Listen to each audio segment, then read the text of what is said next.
Hey everybody, I'm Cheryl Swift, the Duchess of Rock and Roll. I'm here in St. Louis tonight with none other than Jeremy Ivey. What's up? Not much. Not much. Just drove in 5 hours. Yep, I did. Saw my face and walked to the record store. Yeah, me and my friend Alex drove for 5 hours and peed once. Peed once. Yeah, that's me. Tea on tea, bathroom, Nashville. That's my whole. We stopped in Paducah. Paducah is pretty much about where I stop. See, Yeah. Sometimes I go to Miss Patty's. Yeah. If I have time, I'm usually rushing to get to a show, which is pretty much what your life is like these days. Doing that, Yeah. So you're here tonight in St. Louis with Ian No. Mm-hmm. Now, when they see this, it won't be tonight, so they won't be able to get here in time. Too bad you missed it. It's too bad you missed it because it's going to be a fabulous show. You'll have to. It was pretty good. It was good. I'm going to just go with we had a blast. It was great, yeah. You guys that missed it are going to regret this forever. Yeah. So we're here at Vintage Vinyl. I just want to give a shout out to them for letting us do this film here tonight. Thank you guys. So, Jeremy, you have a new album out. It's been about a month this week, right? September 13th? Yeah, totally. The Dream and the Dreamer. Is that how you say it? Yep. Dream and the Dreamer? That's exactly how you say it. I am the interviewer, except I don't know what I'm talking about suddenly. So, I love it, by the way, because I've been consuming it to, like a maniac. Yeah. And I love that song. And I read somewhere that it was that song actually a dream? Yeah, it was. Okay, let's hear about that. Well, I was in Mexico, and me and my wife Margo, and we had got a couple drinks and kind of went to bed early, and I had this dream. It was like there was this dark figure, and there was a green glowing orb in its head, and I knew in my dream that was the dream, and and so I kind of watched it unfold. And I don't really remember getting up, and long story short, I woke up in the morning and my guitar was out, and I had written something down, and I had actually recorded a demo on my phone. So you had the really good tequila. Yeah, it was actually called So Tall. Oh. It's very strong. Okay, I was going to say, but, wow, that's pretty. I was going to say you don't get that here. But it was the most surreal experience, and one of the best experiences as a songwriter to hear a song that you don't remember writing, because you have to go through the work of writing it. It's stressful. Right. Normally, it's a process. It's not something you do in the middle of the night and don't remember it when you wake up. Yeah. And it's a really deep song. Like, you could interpret it a lot of different ways. There's a lot of layers in there. Yeah, but I knew the dream was. I knew the story was like the Columbus and the whole thing. Yeah. So but I don't remember where I got the third verse. Seems kind of insane to me. I don't know. Apocalypse Drive and yes. I don't. It wasn't a thought process, which is kind of cool. Yes, but I kind of like the way you write. It's because it's refreshing to me. Yeah. It's like you have this old soul with this refreshing new look on the world. Well, it's interesting to me. I try not to. It's been a long process of figuring this out, but I try to let my imagination and subconscious roll when I write, instead of thinking about specifically being very on the nose about what I'm saying, but just kind of let the abstractness happen. Flow. Yeah. Yes, I get that. While not getting completely lost, and there's still a story, but right, letting it happen. Right, and there's so many songwriters in music all the time who want to make it rhyme and make it work and put something there. Yeah. It's not always necessarily like an authentic thought that you had just to make it work. Well, usually you have to. For me, I'll see an image or a picture when I have an idea of what I'm going for. Right. But then you have to, as a writer, you have to make it rhyme. You have to make it fit. You have to have the same gist you're trying to get at, without losing, Right. What you're trying to say. Right. I always laugh because my friend, your friend Kevin Black, played with Sturgill for years, and I'm still trying to figure out what the fuck rhymes with Bronco is one of my favorite lines ever, and he ends up saying Bronco again, which I think is just brilliant. So I just sometimes you got to come back to the word because Cheryl, there's like 3 people's names in the world that rhyme with my name, so it doesn't really rhyme with many things. Daryl. Meryl, Daryl, Farrell, like a cat. Yeah. So Barrel. But who? I don't want to be. That's an old song. I don't want to be in that category. Tell Cheryl to roll out the barrel. Oh, I've done that a few nights, I'm sure, in my life. one of the other things that's interesting, and I know that I think it was on Rolling Stone I was reading, like, about your age. Now, I don't think you're old, but that's because I'm older than you. Yeah. But in the music world, you're how old now? 41. 41.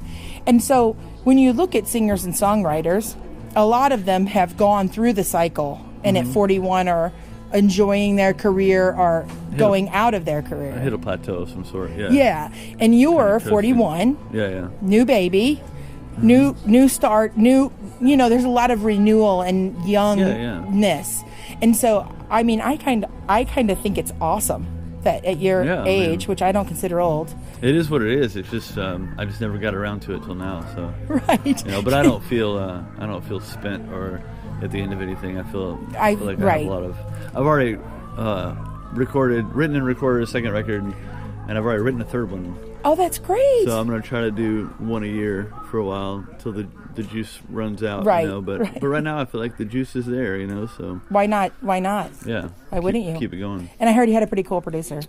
Yeah, my wife Margo Price. Hi, Margo Price. Hi, Margo.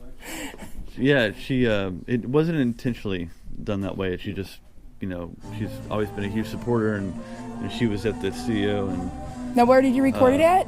This little house studio called Real Recording in Nashville, and everything just kind of fell together. And I thought I was making demos. It wasn't like I'm going to go make a record. And you're like, we're playing, and then you're like, wait, we're on to something. I didn't think so, but Margo thought so. So but she started giving ideas and lending the ear to things, and we would discuss it after a take, like, what should we do with this? And then it just kind of became that. And after I think we went home that night, I said, well, you're kind of producing this. And she was like, yeah, I'm cool with that. I was like, yeah. So we only spent, we had 2 days, and then we went back about 6 months later, and I put 2 new songs down and took 2 off that I had recorded. Is the Story of the Fish a new one? Or was that on there originally? That was original. That was the second day. So okay. But I wrote it the night after the first day. Oh, that's it. Okay. Yeah. So it was new then, and I went back and recorded Worry Doll and Gina the Tramp were like the last ones that I put on there. Now, is Gina is that about a real human being or just memories of the past? Yeah. That was a person that, just like the song, I didn't know that well, that kind of passed through. It's like when you go somewhere you haven't been in a long time and a memory kind of falls out. Yes. It was that, and I wasn't like romantically involved with Gina. She just was like a human being, a transient that like stayed at my house for a couple of days, and seemed very mysterious and very maybe she was on something. She seemed spellbound by something, Yes. And very quirky, and I just remembered her when we went back down to Georgia for a Margo show, and that's where this song kind of came out. And I was like, I literally was asking myself, like, does anyone remember Gina? That wasn't her name. Remember that lady? But she was right. She was a tramp. I mean, she lived on the road, and Yes. Always intriguing. I'm always like, close to homeless, Yeah. Yeah, you never know what floor they're going to be pulled up on. Yeah. When they roll into town. Exactly. Yeah. There's a few of those in the. When I think back to my hometown growing up, you think of like, the Eric who lived under the bridge. Like whatever happened to Eric, Yeah, I mean, I had my times of living. I was on the street for a while in Boston, and I lived in lots of couches, and I lived in an old Greyhound bus that was. Is that where the song came from? No. Okay. I'm sorry. Came from an actual trip on a Greyhound bus. Okay. This bus was. Sorry, I got sentimental there for a second. It was not moving. It was like. You lived in it. It was a living space. Got it. But it was very cool. It's like a '68 Greyhound. It's like nice. Pretty badass. But I love the Greyhound song because I love it to hear you and Margo singing together. Yeah. It's just really. We like to do that at shows. We did it last night in Nashville. Yes. And then when you were here in St. Louis, you were in the band back at Atomic Cowboy. It was one of her first nights out. She was at Stapleton and then St. Louis. Yeah. And so I was like, oh, Jeremy's here. Like I was excited. I was solidly in the band for a long time. I mean, I used to be the bass player. Right. And then Kevin came. Good old Kevin. I injured my finger right before she did SNL. And so I couldn't play bass anymore. And Kevin had just got out of the Sturgill's band, and so it was like Kevin's one of the good guys. Yeah, he's a great friend of ours, but it's like immediate, like we needed help. Like, hey, can you jump in here and do this? And he did, But that's when I started playing harmonica and doing all this stuff. Okay. I gotcha. Is your finger better now? Oh, it's fine. Yeah. Oh, okay. You're healed. Yeah. Okay, you're back. So let's talk about the family dynamic on the road. Because you have a son who's now 5 or 6 years old. He's 9. 9. I'm sorry. It's Judah, right? Yeah. I'm sorry, 9. Judah. No, that's fine. He turned 9 this summer. Okay, he's 9, and then the baby Ramona Lynn is her name, right? Yeah, and she is 4 months and some change. So now, do they come out like when you were in St. Louis? Like, do you bring Margo, the kids when Margo's on the road? Well, Judah's in school right now. Oh, got it. Okay. Unless it's a weekend thing, he usually stays back with grandparents. Got it. But the baby's with Margo all the time, you know. And when I'm on the road with them, it's great, which we did this summer. We did the whole Stapleton thing, and that's awesome because we can all be together. Hopefully this next year we'll see how it pans out. But I think I'm going to be going on the road opening for Margo, so that way we can just be in the same space, you know. Wow. Cool. Well, I'm looking forward to that. Yeah. Because, anytime she's here, anywhere near, I call it my 5-hour radius. I try to go when I can. It'll probably be in the fall. Okay. Of 2020. Yeah. Because she's going to put out a record. And then, yes, I saw she made her debut at Farm Aid on stage. Was that Ramona's first on stage unveiling?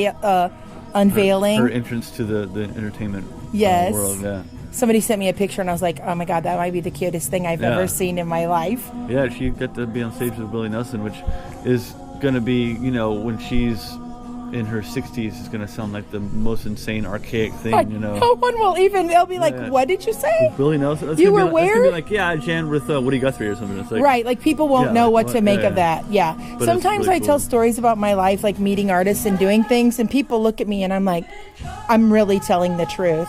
Not on stage with Willie. But, walk on the airplane and, who knows sitting next to you, like...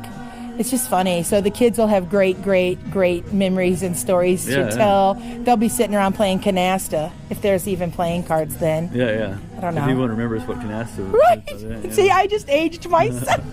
No, I know what canasta is. I was like, I shouldn't have maybe said that. There's playing video poker. There's no modern card games, so it's fine. Right. There's they're all old. Texas Hold'em maybe is about the... Oh, even that. And Pai Gow. Isn't that old now? Yeah. I've just aged myself dramatically, Jeremy. Well. So anyway. There's no age. There's no time. It's right. It is. You know what? My daughter will often say, time is made up, and I'm like, oh, I know. Yeah. And today at lunch I said it's Monday, right? And this lady looked at me and I go, I'm sorry, I thought it was Monday. And she's like, it's Friday. It's Monday if you wanted to be Monday. And I was like, well, in my world, it's a Monday. Because this is when I start my work week. Just make up a day. It's Zilch Day, It's so funny. Yeah. So you're on the road right now with Ian No. Mm-hmm. Doing a couple. How many dates are you doing with him? A bunch. I've already done 2 weeks, and I'm doing 2 more weeks. Yes, so. He's pretty great. He's awesome. Yeah. Everybody's been telling me about him, and I saw him open for Rival Son, so I'm so excited to get to see him do a whole real set tonight. Yeah, he's great. His band's great. His songs are great. I'm pretty stoked about that. Yeah. And so let's tell the people where they can find you on social media and to buy your stuff. My Instagram handle is Jivey. It's Jivey. Yes. And I'm on the Facebooks. I'm on the Twitters, and that's pretty much where I draw the line. Yeah. I think that's good. Yeah. I think that's good. I'm not on LinkedIn or any of that. Oh, yeah. That's like a graveyard. It's like a ghost town. I think now. I have a LinkedIn from when it first became a thing. Pinterest, and then I won't do Snapchat. Because my daughter has a Snapchat. I used to have a Tumblr. Remember that?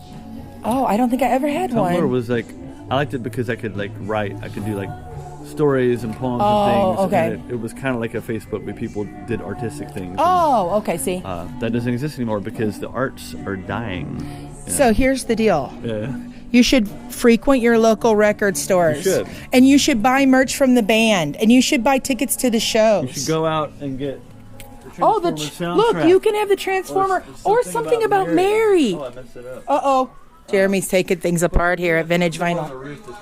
Oh, Fiddler on the Roof. Nice one. Look. And you can get all of these right now in the section of Vintage Vinyl in St. Louis in the Loop. Right? Okay, he's got a show to play, people. So I'm Cheryl Swift, the Duchess of Rock and Roll. This is Jeremy Ivey. Dream of the Dreamer is out now.